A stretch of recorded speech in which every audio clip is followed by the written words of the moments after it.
All right, so. Hey guys, pay attention now. This is a little bit different.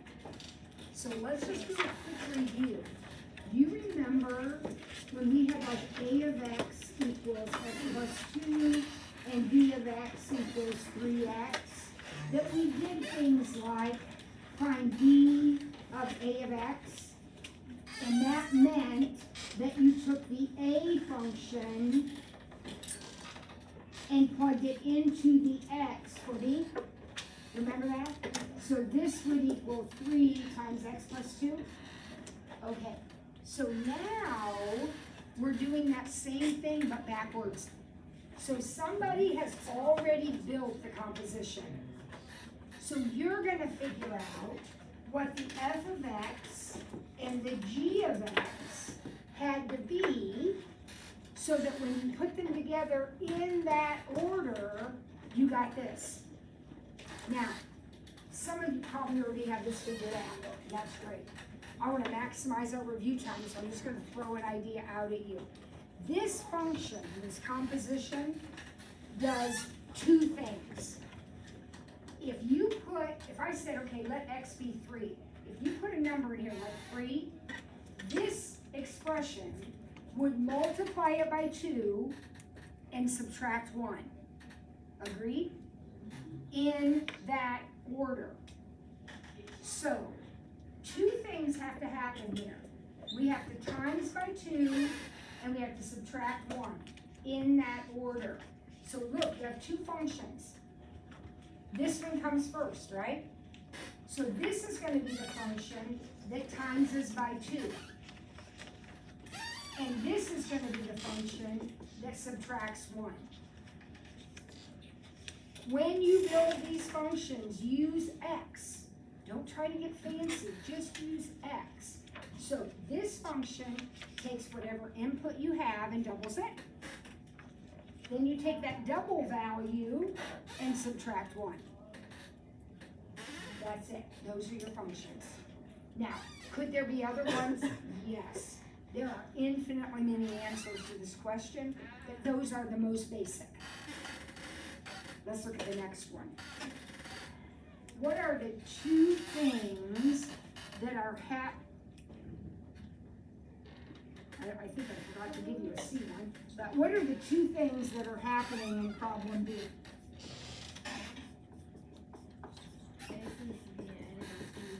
So one function has to add 2, and then what does the other function have to do? Square. And we do it in that order, right? So G has to be the function that takes the number and adds 2 to it. And then what's F? F is the function that takes the number and squares it. So when you build these two little functions, use X.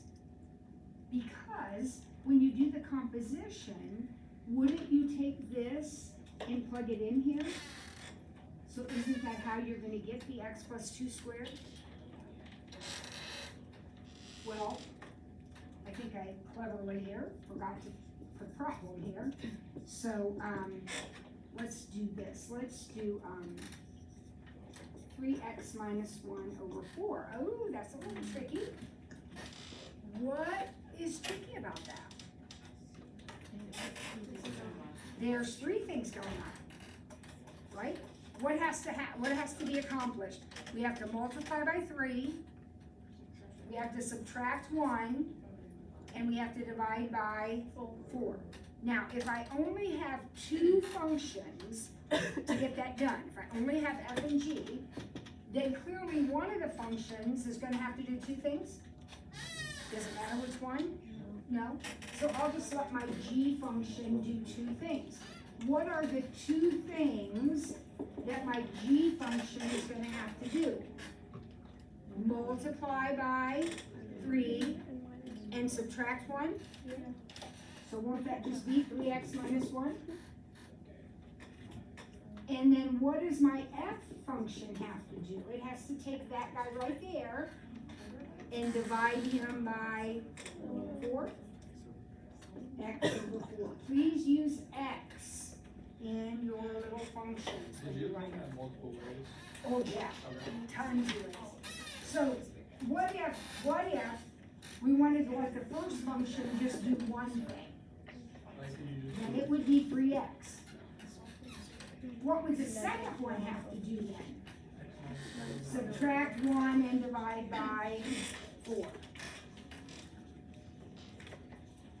Would it change anything if you made the g of x, the x over 4 is in the f of x? Yes, because when it's set up like this, Eli, it has to happen in that order.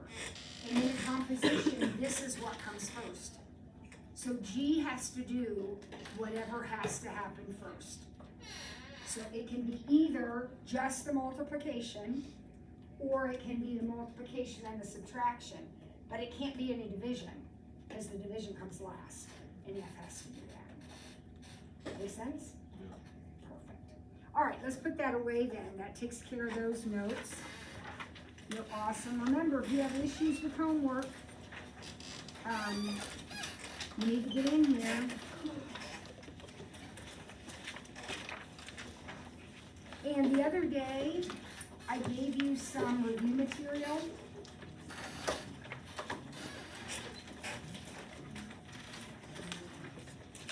And I was just noticing I had so much review material for this unit. So for fun,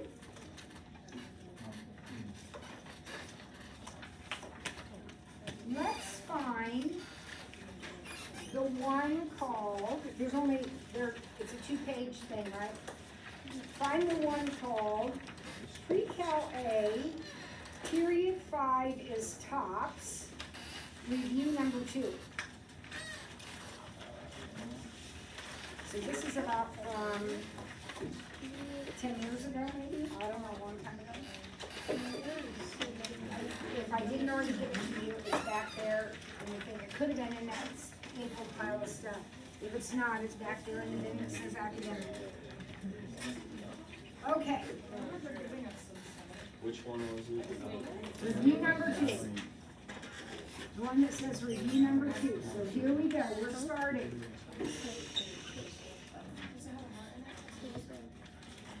Find implicit functions for this. What do we mean by that? Find implicit functions.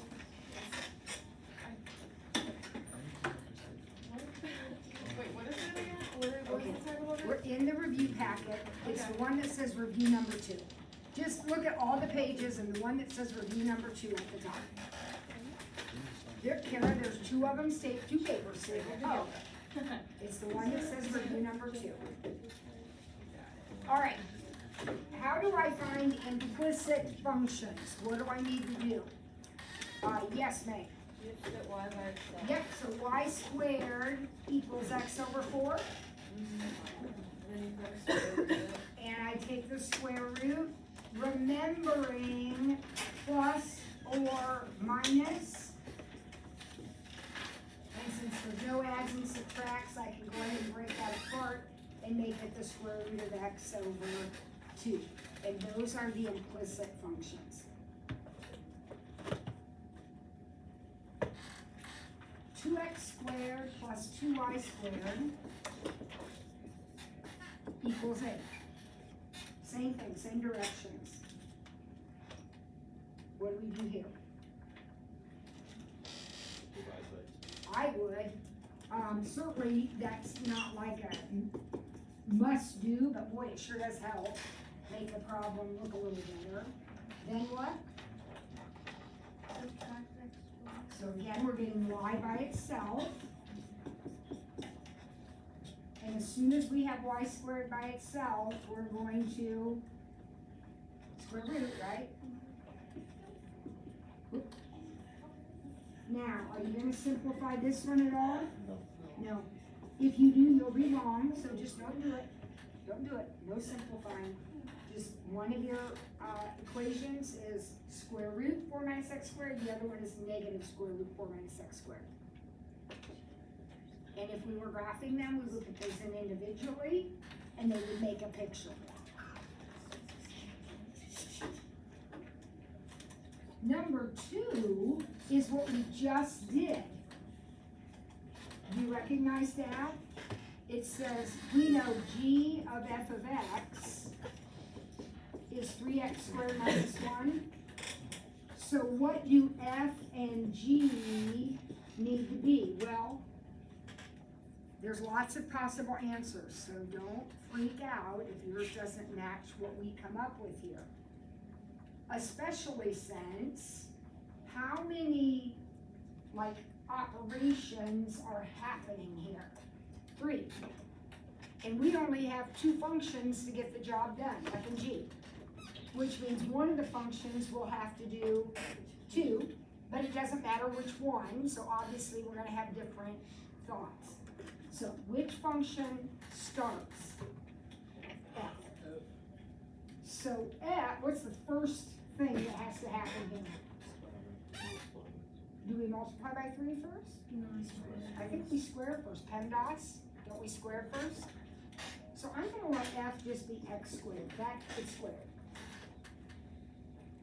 Now what does G have to do then? G's gotta do the other things, which are timesing by 3 and subtracting 1. So 3x minus 1. Remember, when you build your equations, you just use x. Or when you build your functions, you just use x. What if f did 2 things? Then f would be 3x squared,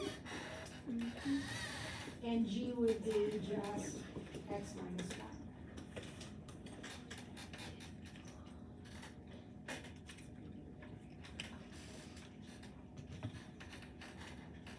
I've got some random review problems in here. Let's hold off on 3, 4, and 5. Those were just random review. Let's look at number 6.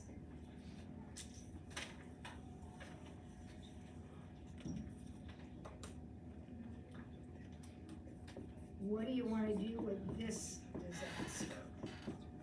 Well, the horizontal asymptote is Is what? 1/2. Okay, so he says that right off the bat, it says find all the asymptotes and holes. So vertical, horizontal, and holes, that's what I've got going on.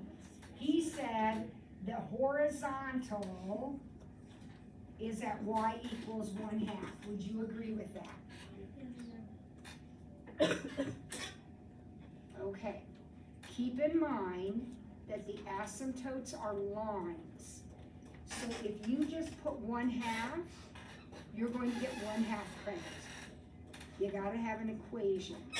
So y equals 1/2. It's right there. Y equals 1/2. That's your horizontal asymptote. Okay, good. Now what? What? I gotta do some factoring, right, of everything. So does the top factor? How? X minus 3. Minus 3 plus 1? Perfect. How about the denominator? Let's take a 2 out first. Yeah, I love that. Makes it so much easier. Now the 2 stays in. Don't drop it. It's got to stay there. And then what are these? The other factors then are plus 5 plus 1. Uh-oh. Exciting news. They cancel? What does that mean? It's a whole. We're going to have a hole, and remember that these guys are lines, but the hole is a point. And the x coordinate of the hole is what the x value that you canceled out. So you canceled out -1. X can't be -1. That's what you canceled out. How do you find the other part of the hole then, the y coordinate? You plug that back in. Plug it right back in. Let's look at my reduced equation here. This is what I plug it into. Right here. So if I plug in -1,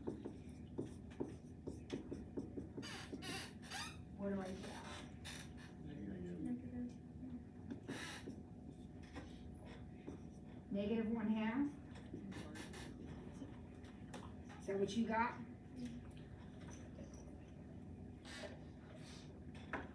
Perfect so far. How about a vertical asymptote? X equals -5.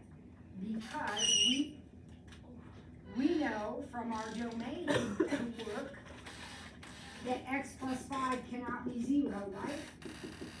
So x can't be -5, and cannot be's our vertical asymptote.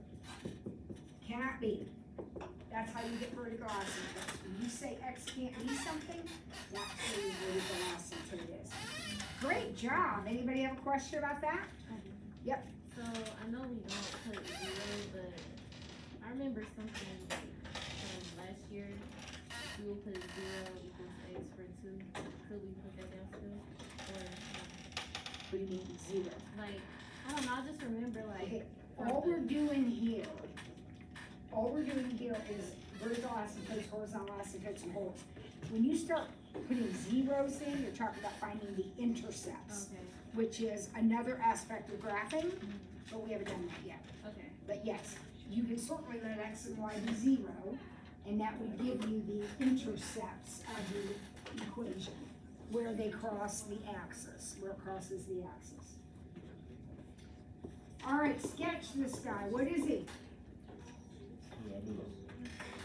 It's a parabola. What about it? It's upside down. Remember, this is the same as this, isn't it? So if it's easier for you to look at it like that, look at it like that, it's upside down. And it's raised up 3.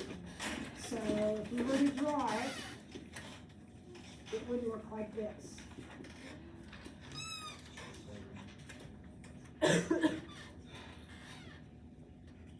What is the domain or what's the domain of that thing? The domain is everything.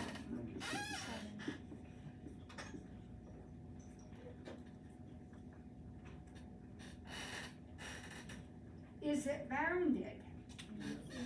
Yes, it is, because is its range everything? No, it has a top, right? And if you have a top, you are bounded above. So this guy is bounded above at y equals 3, right? Isn't that as high as it goes? Yeah. So if you were gonna do range, you would say, you would say everything from negative infinity to 3, that would be your range. And as soon as you put a range on there that isn't everything, you know you're bounded somewhere.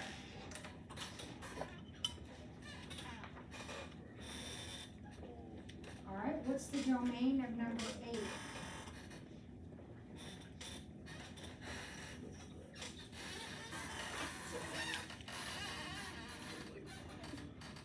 I hear someone talking, but I can't understand it because I'm old and deaf.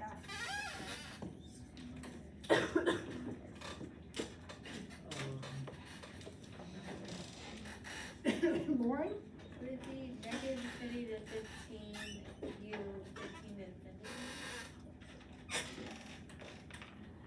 Or 5, Oh. sorry. That looks like it. Well, yeah, it would depend on what that denominator is. I thought it was x plus 5.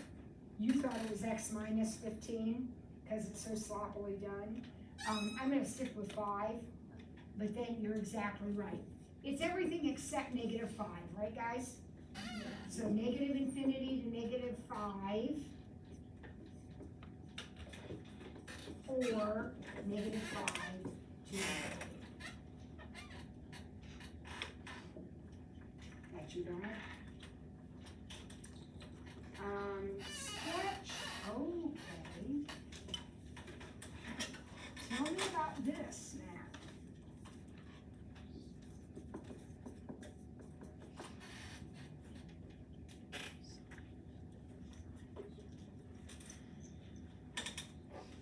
Meg?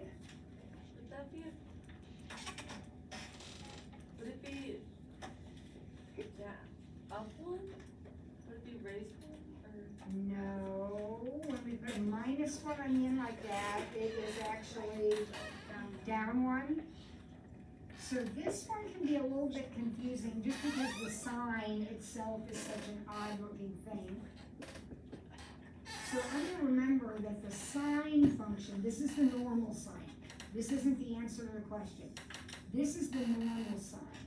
It goes on forever and ever. And it kind of bounces back and forth. These are not asymptotes, but it bounces back and forth between -1 and 1. So now what's gonna happen when I pick that up and move it down 1? Katie? The asymptotes will be at -2 and 0. Yep. Now they're not really asymptotes. I knew I drew them that way. They're like boundaries. So now the whole thing comes down 1. So originally we oscillated between -1 and 1. Well, if you move it down 1, now aren't you going to oscillate, as Katie said, between -2 and 0? So now I'm coming all the way down to -2. So I'm going to have the same shape, but now it's down here like this. Oh, that's not right. There we go.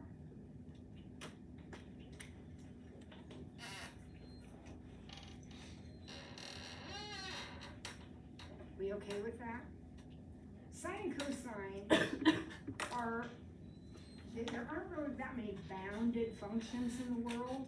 When we say bounded, that means top and bottom. Sine and cosine are, they're bounded above and below. So tell me about the blue one. What's its domain? Tell me about its x values. All negative infinity to infinity. The sine and cosine go on forever and ever. And in fact, guys, that's why in trigonometry land, we love the sine and cosine the best, because all the rest of the functions, secant, cosecant, tangent, cotangent, all the rest of them have domain limitations. They have asymptotes in them. Sine and cosine, good, always.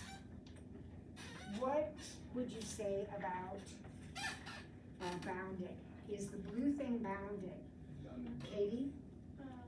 Yes. Below at -2. and above at, 0. yep. So it's bounded. Bounded below at -2 and bounded above at 0. Very, very good.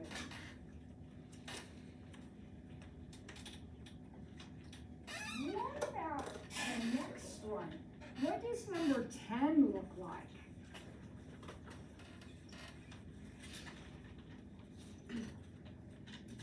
Guys, you should know this. What is it? It's your reciprocal. So we got asymptotes here and here and curves here, right?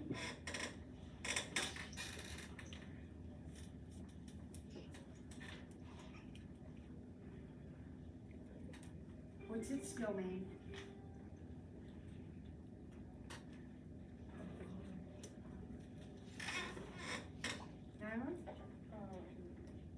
Negative infinity to 0, 0 to infinity. Perfect. This is a discontinuous function. It's broken at 0, isn't it?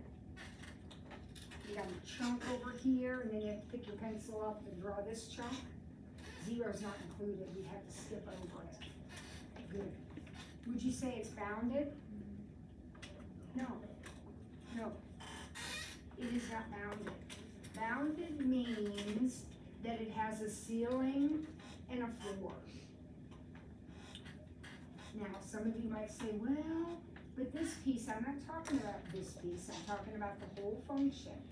So it goes all the way down and it goes all the way up. And we can describe its end behavior, but it's definitely not bounded. Good. All right, number 11, what's the domain?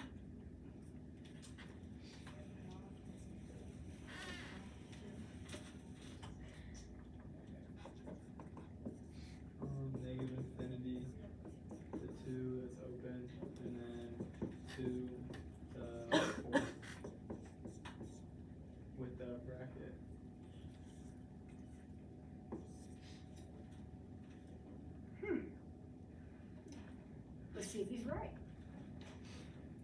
We know certainly we can't be 2. Would everybody agree with that? We also know that 4 minus x has to be bigger than or equal to 0, which means negative x has to be bigger than or equal to negative 4. So x has to be less than or equal to 4. By golly, I think he's right. Would you agree with that?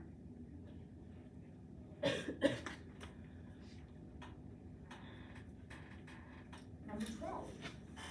What is the range of this function? Well, what does this function look like? It's a V. Where is it situated? Right to up 1. I think that's a plus, right?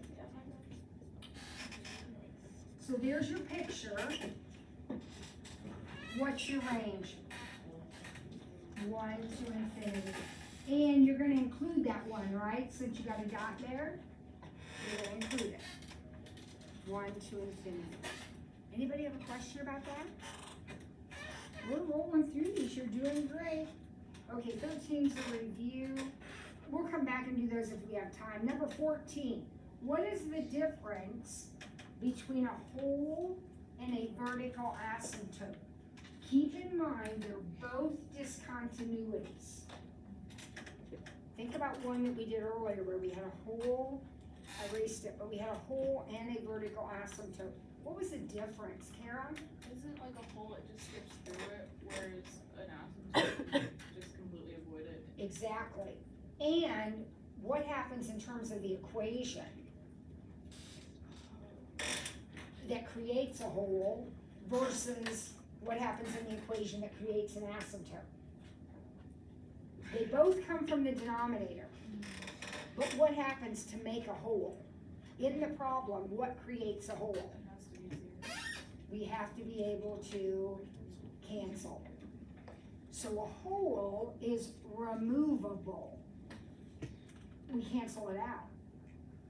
And so that's what creates that little gap that we just skip right over. An asymptote, vertical asymptote on the other hand, is non-removable. We're stuck with it. It stays in the problem.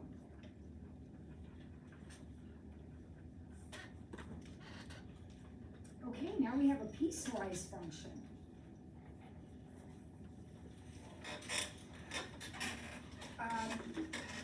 You guys notice that so far we've not needed a calculator one bit? Okay, keep that in mind, because you're gonna have part of your test with a no calculator. So we haven't needed it a bit up to this point. Still don't need it. Soon we'll need it, but not right now. All right, how do we do this?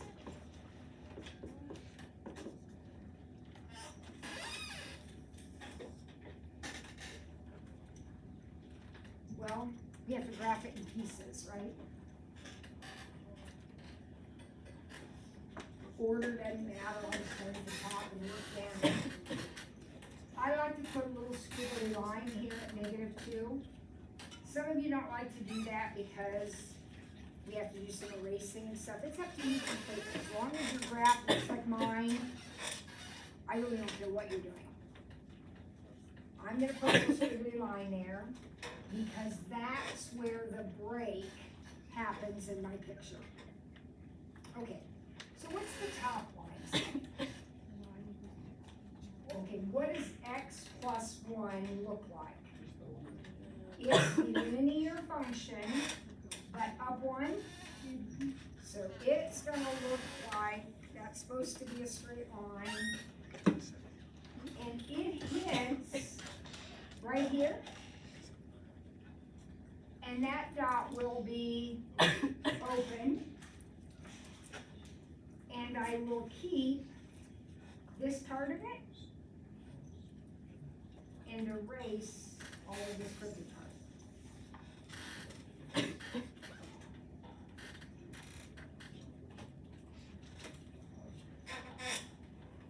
Is that okay with everybody? Now this next one's a little bit tricky. Think about what this says for a second. This literally says y equals 5 if x equals -2. Well, y equals 5 would be a horizontal line. But this says y only equals 5 if x equals -2. Isn't that just a point? Isn't that just the point? X is -2 and y is 5?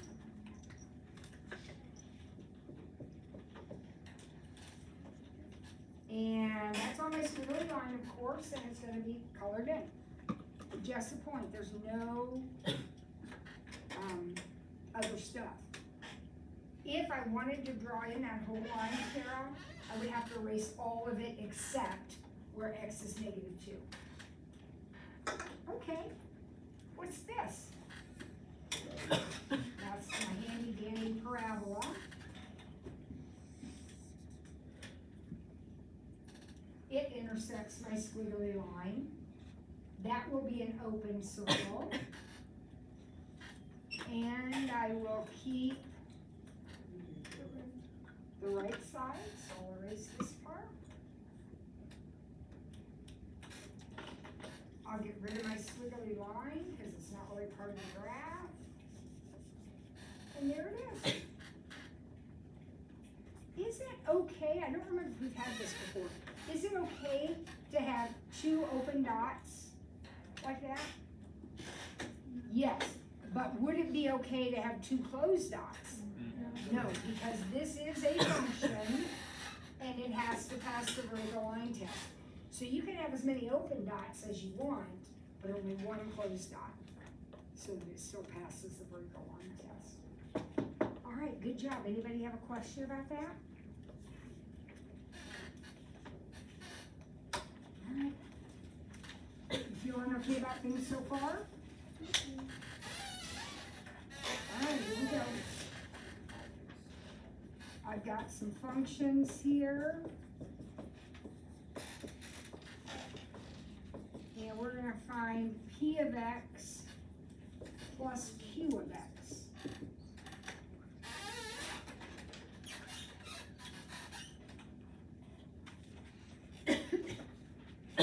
This should not cause us any concern. All I'm gonna do is what? So won't that be x squared plus 8x plus 1 if I put it in the right order? It just says take whatever p is and whatever q is and add them together.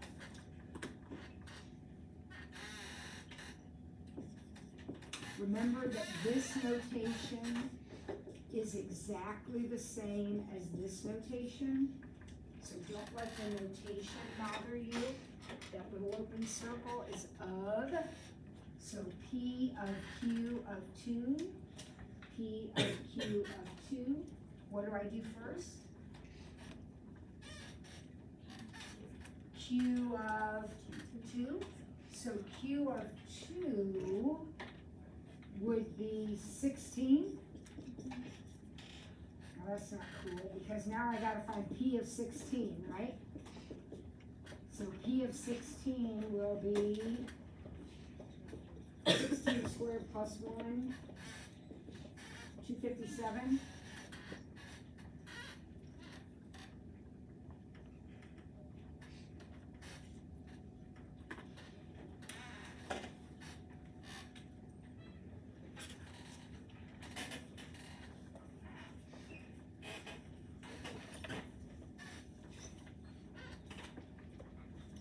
And then C, P of 9 plus Q of -4. Well, what's P of 9? P of 9 would be 9 squared plus 1, which is 82. And then Q of -4 negative 32, and the problem says just add those together, so evaluate each of them, add them together. I'm getting 50.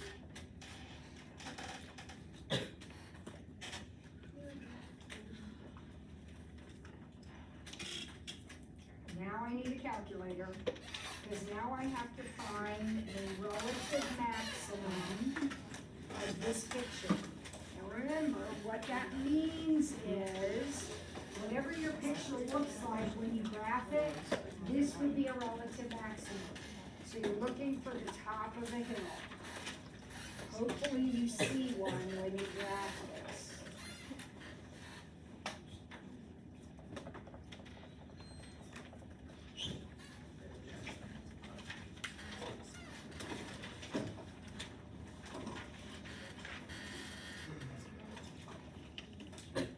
Yep, did you see a relative maximum? Did you see the top of the hill? So second calc max, left bound, right bound. I got negative 0.54, comma, 7.90. Is that what you got? Could we, this one said find the max, could we find the min? Same thing, only we use the min button. Could we find the zeros? Yep, same thing, only use the zero button. Right, so whatever you're asked for. All right, and finally,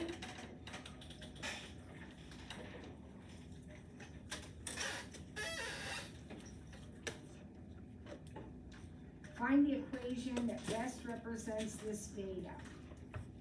Okay.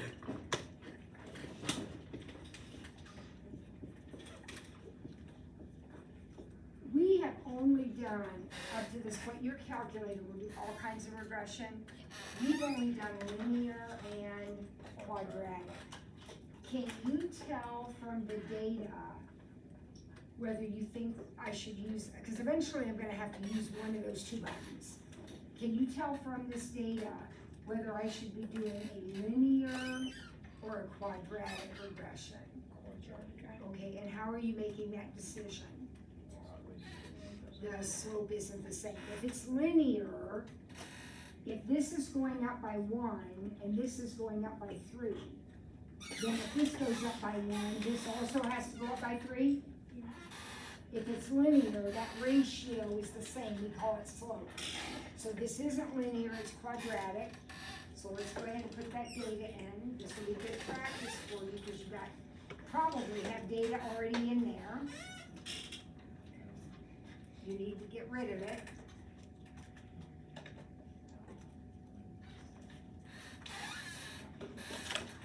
Or you can just type over it.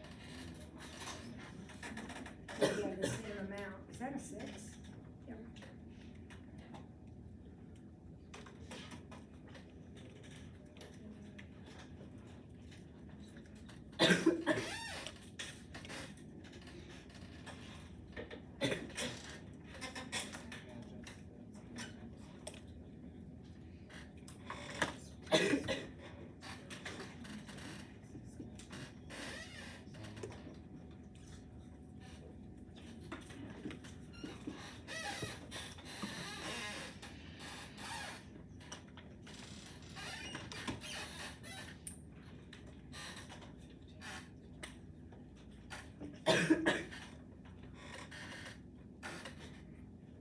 This is what I got.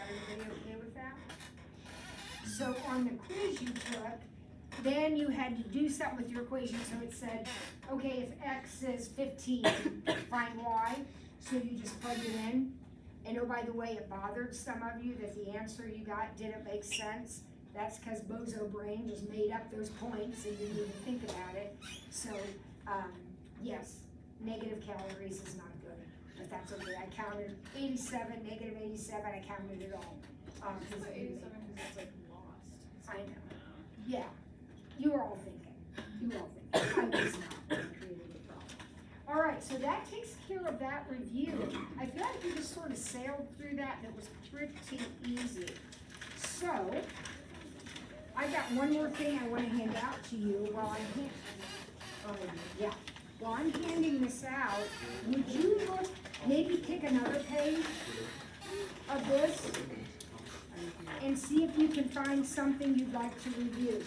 I found a quiz that I gave, oh shoot, they're different copies, that's all right.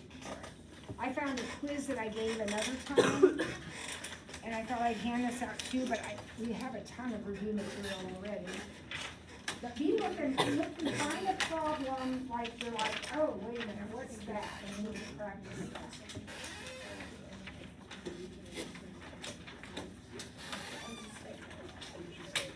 I have 2 different versions of this I'm handing out with the problems about the same.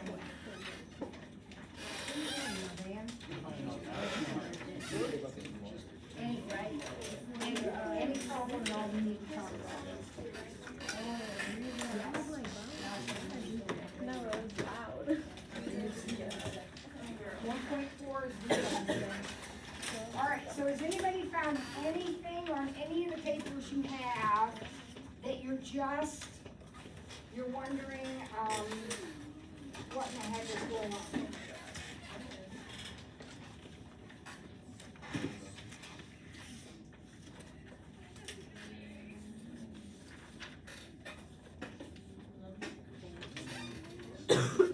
Yeah.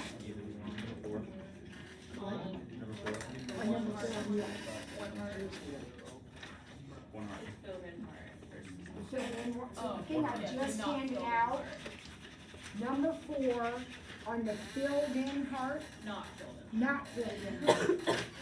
Okay, so this is confusing as heck, but here's the problem we're doing. For those of you that maybe don't have this particular paper, you got something like it on your paper, but this says, name a BFF that has this end behavior.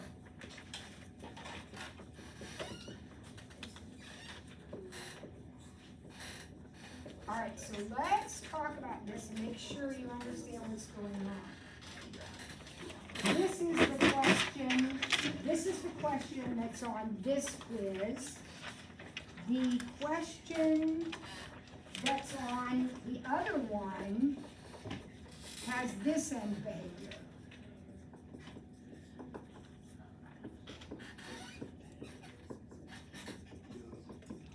So we'll do both of these. All right, so the question says, if you can't find the problem, that's fine. Just listen. The question says, name any one of your BFFs that has this kind of behavior at the ends of the picture. So I want you to think about maybe like a parabola, okay? As you go to the right, that's what this means right here. X going right. As X is going right, what is happening to Y? This is Y. Well, if this is my picture, as I'm going to the right, Y is going up. So this says, as you go to the right, you go up. So far I'm good. Now, this says, as you go left, Y is going down. Well, wait a minute, this is not the right picture for that. Can you think of a picture that as you go right, you're going up, and as you go left, you're going down? Well, I just drew one. So one of them would be, there's lots. Well, maybe not lots, but there's more than one. Y equals X, somebody said X cubed. Absolutely, X cubed. What? Now be careful with the exponential, because that was a little trickier. Because the exponential looks like this. So certainly as I'm going right, I'm going up. But what's happening is I'm coming left. I'm going down, but I'm not shooting down to infinity. I'm getting closer to 0. So on the left, I get closer to 0, not negative infinity. All right, so the other quiz had going right up, going left up. Would this be one of those? Yeah. What's another one besides x squared? Absolute value. Absolute value would be another one, yeah. So think of this. I know the notation is scary. Welcome to calculus, folks. Everything looks so much harder than it is. This says right. This says up. This says left. This still says up. So think of the x's as right and left, and the y's as up or down, depending on if they're positive or negative. Okay? Okay, Meg? I don't, so on the review, the one thing I didn't understand, and I've had a couple people trying to teach me, is how do you use the calculator to find that like 2x? Okay, you'll have to come in for office hours or go down to the learning comments, okay? We went through that, it's on a video. How do you find whether an equation has symmetry across the identity line? Okay, so is that a question on Yeah. here? On the paper I just handed out? Yeah. Okay. Hollowed out by number 2. Yeah. Hollowed out part number White 2. part. Does this, okay, so again, if you don't have this quiz, it's okay. Here's the problem. We have an equation x plus 4 equals 2y. And we want to know if it has symmetry about the identity line. Well, we have to remember what the test is for the identity line. Does anybody remember what the symmetry test for the identity is, Jake? You flip the X and Y. So you switch the x and the y. So you would take your equation and rewrite it like this. Now, are those the same equation? No, because if you got y by itself here, it would be x plus 4 over 2. But if you got y by itself here, it would be 2x minus 4. They are not the same. So it does not have symmetry with the identity. You could ask that same question, does it have symmetry about the y-axis? Does it have symmetry about the origin? You just have to know what the test, and then you just do the test. Okay, Jake? On number 6, you don't even know the y-intercepts and x-intercepts really. No. No. All right, have you found anything else on any of the papers that we need to talk about?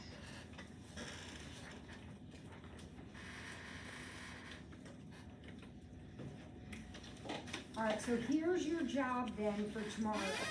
So, the next time I see you, here's your job. We did one review sheet, or there's 4 of them here, there's 4 review sheets here. We did one. Find somewhere on the other 3 review sheets, I want you to find 5 problems, they can be from different sheets, just circle them. Mrs. Ford, if you put this on the test, I would get it wrong. Circle it, and that's what we're gonna talk about next time, okay? If you come without things circled, we won't review like this again. So take care of business, spend a minute, what do you need to review? It can be something that we already did today, maybe you need extra work with, I don't know, composite functions.